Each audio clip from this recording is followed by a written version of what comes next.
La coopérative d'excellence pour les jeunes entrepreneurs du Burundi, Kowejebu en sigle, a présenté ce samedi 16 2024 les résultats préliminaires sur la qualité des fertilisants organiques obtenus avec la première phase. Daniel Ruchakumugufi, le professeur de l'université et un des experts qui aide ces jeunes dans la fabrication des fertilisants organiques, explique comment il faut ce compost, l'état d'avancement du projet ainsi que la plus-value de ce fertilisant organique par rapport aux engrais chimiques. Il faut tout d'abord calculer les proportions en matière carbonique et les proportions en matière azotée. Pour cela, on doit étudier les propriétés des différentes substances premières qu'on doit utiliser et on détermine les proportions selon lesquelles on doit mélanger pour obtenir le compostage. Après, on fait le démarrage et comme tout être vivant, parce que les micro-organismes ce sont des êtres vivants qui ont besoin d'oxygène, qui ont besoin d'eau, alors on doit ajouter chaque fois, on va faire un arrosage et on doit faire chaque fois aussi des retournements pour aérer et apporter de l'oxygène. Et puis, il faut arroser convenablement parce qu'il y a un pourcentage d'eau ou d'humidité qu'on ne peut pas dépasser. Normalement, c'est le pourcentage de 70. Et le pourcentage optimal est de 60 normalement. Alors on doit déterminer chaque fois l'humidité pour qu'il y ait l'aération convenable. Alors après cela, donc il y a la dégradation. Et après la dégradation, on trouve un produit final qui est le compost. Nous avons essayé d'y ajouter du phosphate parce que dans le produit que nous avons trouvé, donc la quantité de phosphate, la teneur en phosphate n'est pas meilleure telle qu'on le voudrait. Alors c'est la raison pour laquelle on a ajouté du phosphate qu'on a tiré de Matongo pour en fait essayer de voir si on peut relever le pourcentage en phosphate.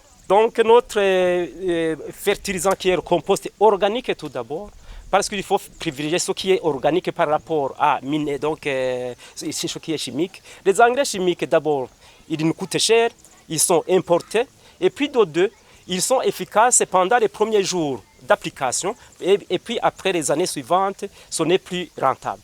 Tandis que notre produit qui est le compost, à partir des matières premières qu'on a sur place, et nous avons aussi des pailles qui sont en quantité suffisante, et des titonia aussi, mais aussi les fumiers sont en quantité suffisante, et c'est la raison pour laquelle nous avons une plus-value économique, et donc il y a un rendement qui doit augmenter, mais aussi il faut songer que nous avons l'objectif ici, nous faisons ce qu'on appelle le pré-pilotage, après il y aura pilotage, et puis quitte à ce que nous visons en fait l'industrialisation, donc qu'on doit produire ce qu'on doit commercialiser. C'est l'alternative aux engrais chimiques pour le remplacement total ou partiel des engrais chimiques. Et donc ce sont des essais, ce qu'on appelle essais agronomiques, comme vous le voyez vous-même, ça nous montre que nos produits que nous avons trouvés en fait, apportent de la matière nutritive donc, aux plantes, comme vous le voyez vous-même. Dans la coopérative Kowejebu, ils ont une vision de produire les fertilisants satisfaisant toute la population du Burundi et de l'exporter à l'étranger. Nous avons été inspirés par les propos de son Excellence. C'était juste pour apporter d'innovation en vue de contribuer au développement socio-économique de notre pays.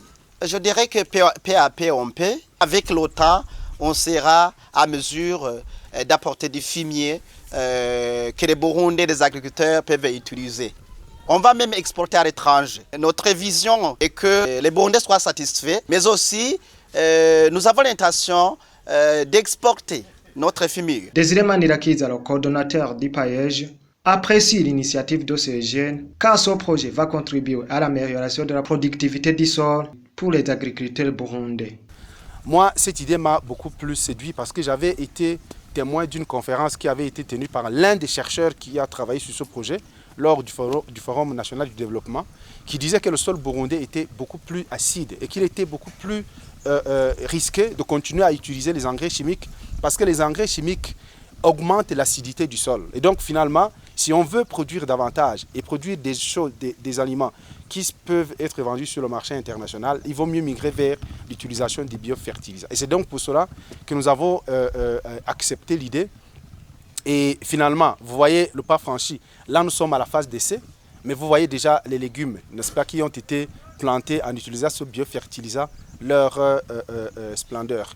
Et on imagine que lorsqu'on aura le produit fini, le résultat sera beaucoup plus meilleur.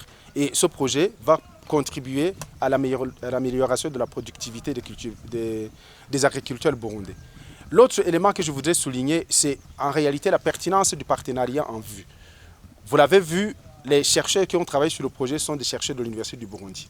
Et habituellement, entre l'Université du Burundi et le monde des affaires, il y a un regard méfiant, n'est-ce pas? Les deux évoluent de façon parallèle, ils ne se touchent presque jamais. Mais à partir de ce projet, vous voyez finalement que lorsque les deux travaillent en synergie, le résultat ne peut qu'être pertinent.